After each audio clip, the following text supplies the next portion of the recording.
Hello, Nikki here with some writing tips. I thought I would do something a little bit differently today. So in the past I've done NaNoWriMo videos and just general, book reviews that I started doing. But today I thought I'd just expand the horizons a little bit and talk about editing a novel. I am editing my second novel. My first novel I just don't even count as editing because really I didn't edit it. I was very young at the time I wrote the novel. I was about 16, that is quite young, and I, bless me, thought that the only thing that went into writing a novel was just writing the novel. And then I never edited it. I mean, I went back and I read it and I changed some lines here and there, and honestly, bless me, I thought that was editing. I honestly thought editing was changing lines, which is not. So what is editing? Editing is anything from, I guess, changing some lines to complete rewrites and revisions. It's really loud downstairs because I think my housemates are watching a film and they have the loudest laughs ever, so just ignore that if you can hear it. Where was I? Editing. Words. Literally my mind's just gone blank. This is great. This is my second novel. I'm a writer. I don't need this massive. I thought I would just talk about through my process and what I've learned for editing and mistakes that I made so that you don't do them, because I still don't know everything. We can help each other out. Step number 1, you want to leave the novel for a while. I know this sounds counterproductive and I know you're excited that you finished your baby and you just want to get it done, but trust me, leave it for a little bit. I would say 2 weeks. I left mine for a week, which is bad. I know.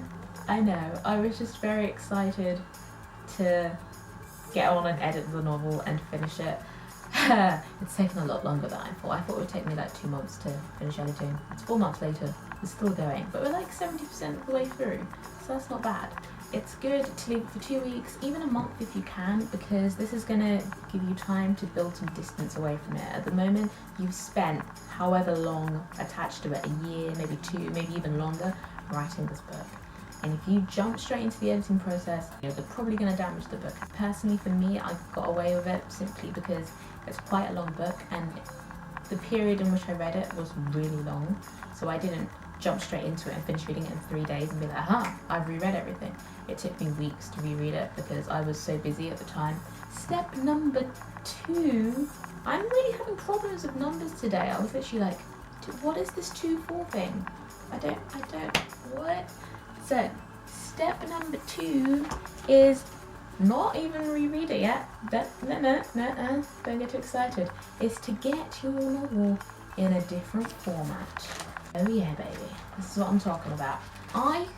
Student life was kind of poor at the time. I needed to print this out, but I really wanted to print it out. I would prefer to print it off, a page by page. And you should probably do that as well because you've got more space to make notes and things like that. I actually printed out 4 pages per page, so 1, 2, this would be 1 page of A4 on the computer, and then 3, 4 on the flip side. This has worked perfectly fine for me. So, saving money tips as well. I can read that. It was fine. It was totally fine. It was fine. But whatever you do, you wanna print it out because there's something different about seeing a manuscript on paper, which is what it's going to be like when you're done publishing it, and seeing it on your computer screen. Trust me when I say you will not pick up about 70% of the mistakes if you just read it on your computer screen. Another fun thing to do, when I find it, yes, so you're going to want to download the Kindle app that I've got here, or I guess you could use any word processor. So I've also got Word, the Word app on here, I've got Playbooks on here, any real type of formatting program that's going to allow you to read something that you've downloaded onto it. And to do this, all you have to do is you can send an email to yourself, or you can just download it onto the Kindle app, and that will allow you to read your story on your phone or on your Kindle or on your tablet or whatever it is that you have, and you can find your book and read it online. Now we're going to move into editing. So this is phase number 3, properly editing once you've gotten it into a different format and you've read it through. There are different ways of doing this. Personally, when I read through the first time, I didn't really make any notes. I made tiny notes about big structure things that I thought, I don't want to forget this, so let me just make some structure notes. But most of the time, you probably won't forget it if it's that big a deal. So when you get to number 3 and you're properly begin to edit, I suggest for the first time that you make big edits. You're going to want to organize this by phases. So first of all, grab a highlighter, grab several different colors of highlighters, and allocate each color a different design. So first of all, you're going to go through your manuscript and you're going to highlight every single issue you have with a structure. So maybe, for example, a character is meant to be in Switzerland and they end up in Thailand, or you're writing a relationship and it seems to develop very quickly, like they meet in chapter 3 and in chapter 7 they're bonded and they're having children.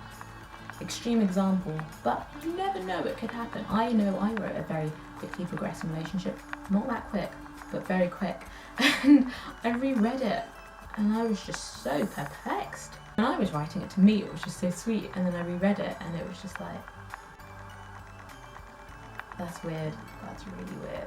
Make sure you check those kind of structure things like structure and pacing. Back to your manuscript and put all those edits in. Now the reason I'm saying to break them up is because I put everything together. So I did my structure edits together, I did the character edits together, I did general just grammar and spelling edits together, and it's overwhelming. Overwhelming to the point that I almost couldn't continue editing and I almost gave up with editing. But obviously I didn't, because I don't give up.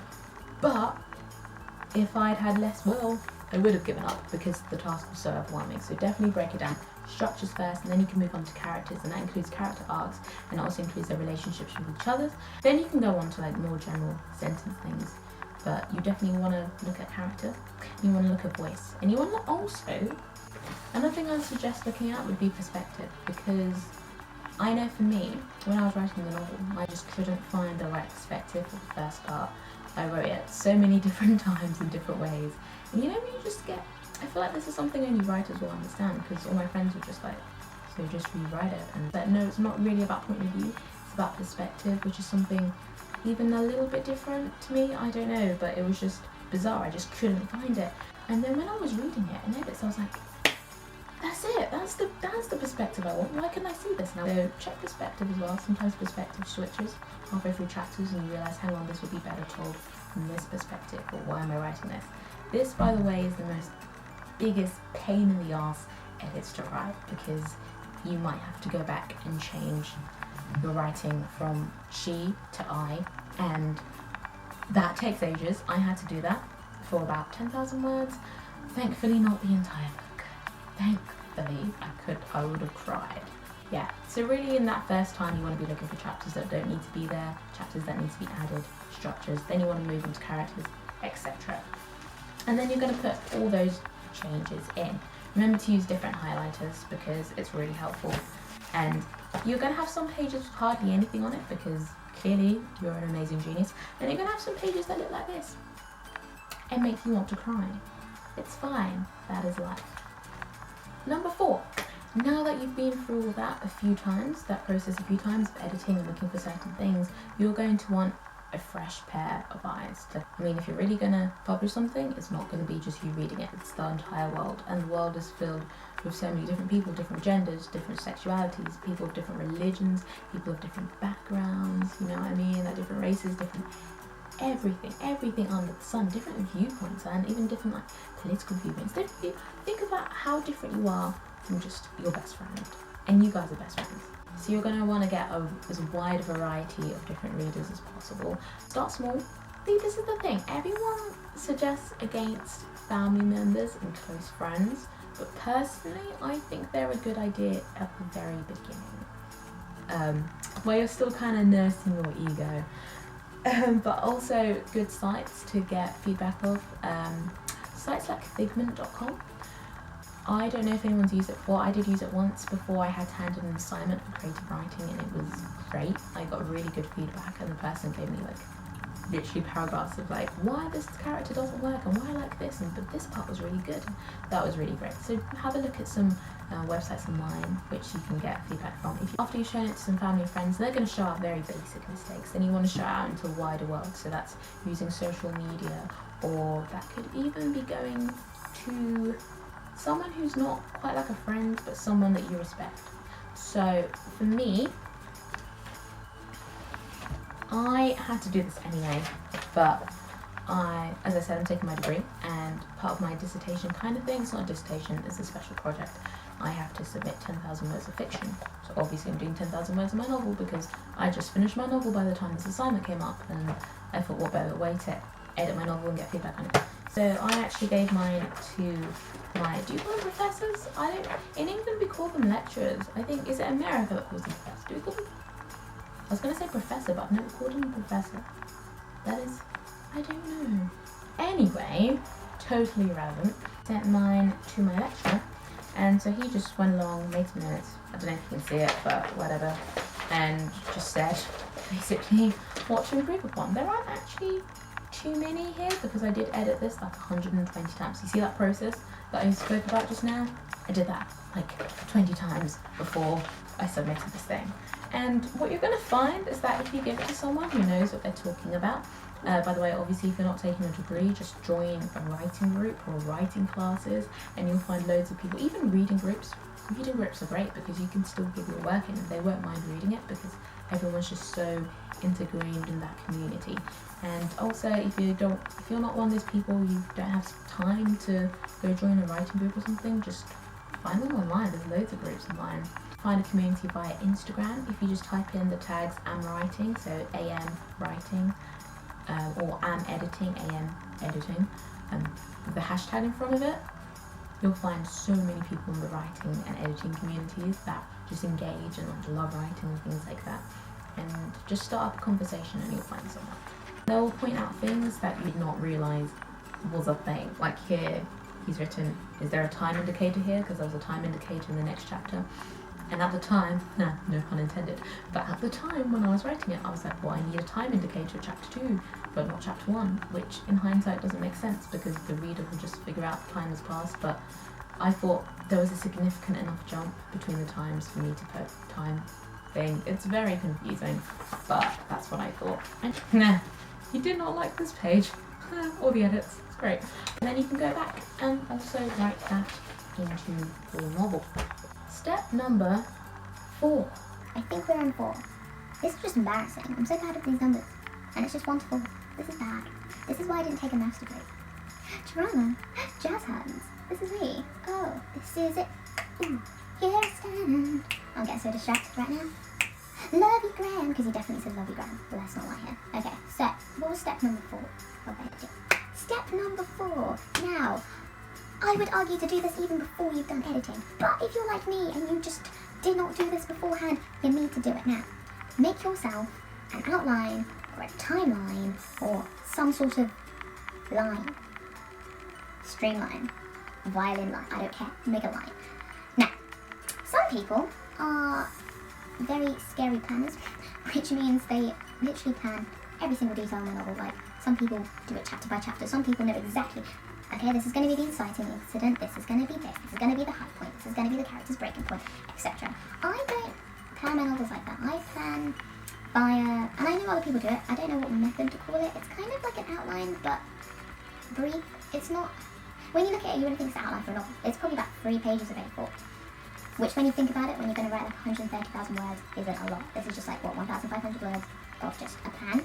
And the closest way I can describe it to you is it's kind of like you know when you submit to a publisher and they ask for like a summary of your novel, and they're usually a page or 2, it's like that. It reads like that to me, because I will just outline, it's kind of like a glorified blurb, but not, and I'll just talk about every single plot detail, and I will outline the ending for myself, and I'll usually know what's going to happen at the end. Sometimes I don't, and it's fine because I find out as we go along, but for some books it's necessary if they're going to be so huge and epic as the one I'm currently editing is. I ended it at just over 120,000 words. It's an epic fantasy, and you need to plan these things. So that's how I did my planning.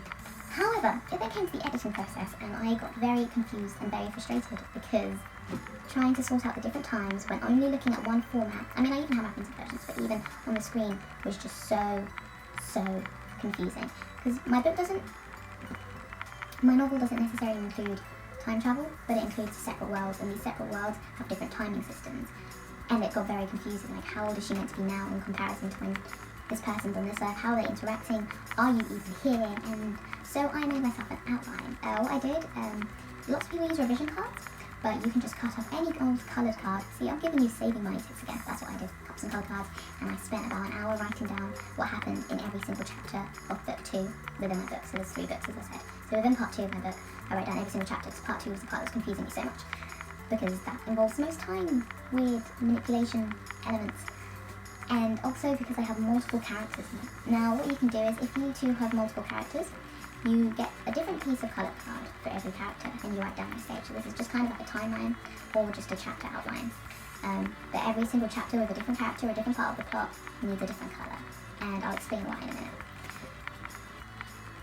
So once you've done that, make sure they're all in order. And this is really, really going to help you just realise what happens. So for example, when I did mine, I realised that I had a character who was in 2 places at once without realising that they were technically in different countries. But I only saw it when I saw chronologically how it went, and I thought, hang on, isn't that meant to be a different colour in relation to here? So the reason you want a different colour for each person is because it's going to help you in a multitude of different ways. For me, it helped me realise that I was not given enough priority to who I consider to be my main character. So say for example you have four characters. You have Lucy, you have Edmund, oh wow, I'm reading off Narnia here. You have Lucy, you have Edmund, you have Peter, you have, what's her name? Oh my gosh, what's her name? The really annoying one from Narnia. Oh no, should we go for someone different? Okay, we have Harry, we have Hermione, we have Ron, and we have, who else?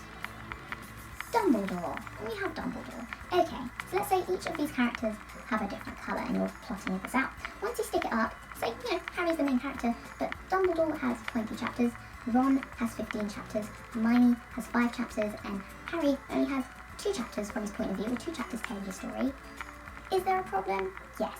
And you would be surprised that you've probably done this if you did not do a proper character outline for every part of the novel beforehand. I definitely did this. My main character has like 12 chapters from his POV, and the other characters have like 20, and I was like, we have a little bit of a problem. So you definitely want to sort that out. It'll be really helpful.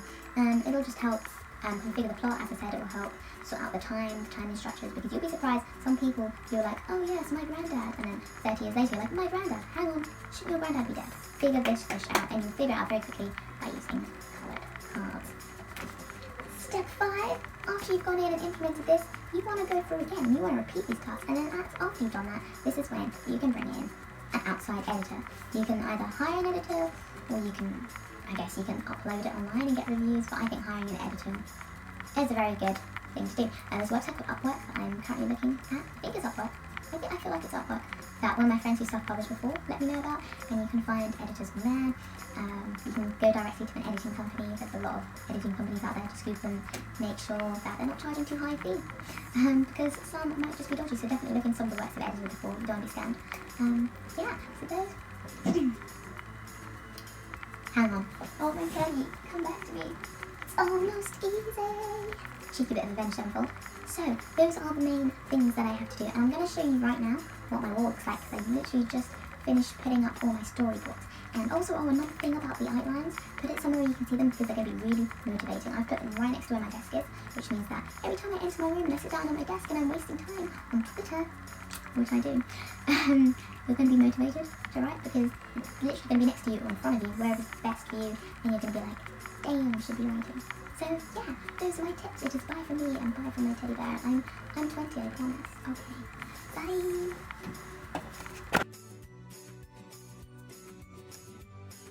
So first of all, you're going to want to start by clearing some space in your room.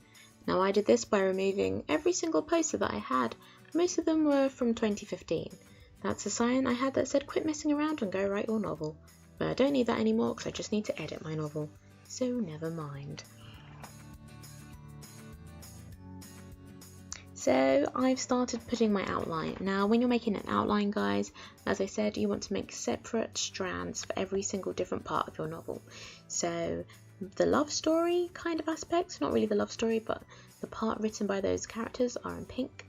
My other character is in green, and my other character is in orange, and this really highlighted to me that the person who's orange really needs a lot more speaking time, especially as he's meant to drive and propel a lot more of the plot. So this will really help you guys, and I really suggest that you try it. And that's just me adjusting it. There we go, and look how beautiful it is. It also makes your room very pretty.